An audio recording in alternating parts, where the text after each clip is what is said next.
Today's video is going to be a short tutorial on using the depth stop on the Bosch 1617 plunge router.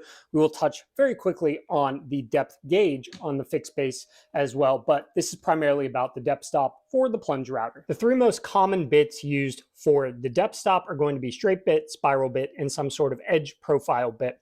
Now for each of these, there is a reference point, a 0 point that I'm going to refer to. For the straight bit and the spiral bit, it's going to be the very top edge here, which will touch down flat, which I will show you in a second. And then for these edge profile bits, it's going to be whatever the highest point is. So this will be upside down, of course, like so. And on this one, it will be this point down here at the bottom. That's going to be our 0 point where we zero this out. There are three different built-in mechanisms here that we can use. The first one is the most basic, but all three of them are going to start with us plunging down the router until the router bit, that 0 point, the reference point, just touches the wood. If you're using a straight or spiral bit, you're going to want to come in here and turn it. It should just barely scrape the wood, but it should be able to turn. Now don't do it a bunch or you're going to mar your wood up, but it should just barely be able to turn. If you're getting stuck, go up again and very gently raise that down, or excuse me, lower that down. Okay, we've got our 0 point. So the first one here, we're going to loosen up this knob. We're going to raise this. We will bring this little circular thing here, this step, down in to the top highest point. We will allow this to drop, and we are going to lock down this knob. This means that when we now plunge down, we are at the 0 point. Every single step on this is 1/8 of an inch. So now I'm at 1/8, a quarter, 3/8, a half, all the way down to an inch. So if I wanted to go 1/8 to start, I set it there. I leave this locked in here. And when I go to plunge, my router bit is now out 1/8 of an inch. If I want to go down more, I just twist this and plunge. You do not touch this at all. And that will be everything in 1/8 of an inch. But what if you don't want to do it 1/8 of an inch? What if you've got something a little more specific? Well, we will make sure we are referenced at 0 point. Again, we will loosen this up. You will pull this up and out of the way. We're going to then twist this back to the high point, or that's where I do it usually. It can really go anywhere. It doesn't matter a whole lot.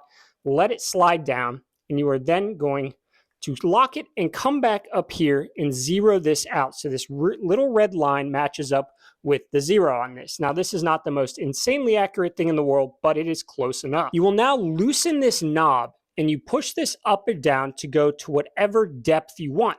So you've got a 1/2 inch, an inch, and then everything in between in 1/16 of an inch. So if you want to go to a 1/4 of an inch, you're going to go down until this red line matches up. You can probably see this. I can't really see this, but let's say that's a 1/4 of an inch, and you are going to then tighten this. Now, when you go to plunge this router down, you will be sticking out a 1/4 of an inch on the bottom. This allows you to get pretty darn close, albeit not perfect, if you have very specific gradients that are in 1/16 of an inch. But let's say you don't. Let's say you've got a project part that's not within a 1/16 of an inch. In fact, it doesn't really matter what the depth is. You have it, but you need to plunge down to that specific depth. That's where we can use option number 3. I've got a project part here. I have no idea what the depth or thickness of this is, but I need to put this entire piece inside of a piece of wood. Okay, fine. Let's loosen this up. Plunge this down to our 0 reference point on the wood again. Check it to make sure it doesn't twist the router or stick.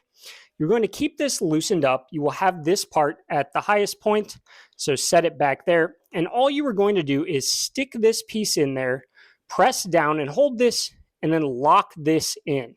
Once you have that locked in, unplunge, catch your piece. And now when you go to plunge the router down, you will be at that exact depth so that this piece will sit flush inside of there. Whether you have a specific piece or you want to use stop blocks, all of them are done the same way. Reference point to 0, lift this little guy up, put whatever you want inside of there, tighten it down, deplunge so you can get whatever out, and now you are good to go. Now there's one little bonus here. Let's say I've gone and I've done this and I've got my custom height in here. Let's get it back in there. And it's just a little bit short. We're a little bit sticking up flush. Don't know why. Maybe it's inconsistent throughout. Doesn't really matter. Take it out of there. And Bosch has provided us with a little micro adjust, this end cap part right here. Now this twists on an internal spring and a threaded screw. It's essentially like a screw.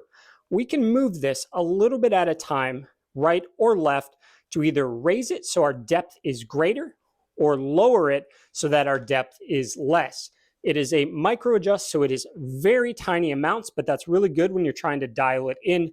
And however you want to do it, you can change this to 0 one way ahead of time or put it directly in the middle, which is what I like, so that whenever I need it, I know it's always going to be able to go one way or the other.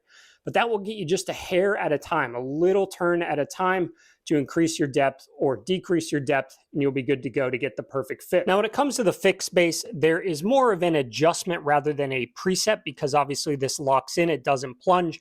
But you have to initially set your bit such that when you stick it in the router, it is at a 0 point if you want to use their gauge right here. But for the most part, it is easier to use something like a stop block and set it using the bit out. And then what you do is you unlock this little lever right here and you twist this. And you will see these little indents on the side right here. These are each 1/8 of an inch. So you can twist this up and down. So if your 0 point, wherever it is, let's say it's at that one, you know either way is 1/8 of an inch and going down. And then up here we have the micro adjust, which does independently spin if you need to reset it. So let's say you've got down to your 0 point and you want to go only, a 64th, you would set this to 0 when it's at your 0 point, and then you would twist it around with the full knob, and now you are at a 64th of an inch deeper, or you can go the other way and a 64th of an inch less. That's going to do it for us today. Hopefully that has helped you learn a little more about this router and are now able to use the depth stops in any of the varieties of ways it can be done. If you have anything I left out, please put it in the comments below. If you have any other kind of individual things about this that you want a short video on, please let me know. And as long as I can figure out what you're talking about, I will do my best to make a short one for you. I've got a much longer video, like I said, about this router and all the functions on my channel, but it's not the greatest quality, video quality ever, so I understand if you can't quite see something there or you just don't like looking at that quality. So please ask me and I will do my best. Like and subscribe, or don't. That's totally up to you. You're an adult. All right. Thank you for joining me today. Bye.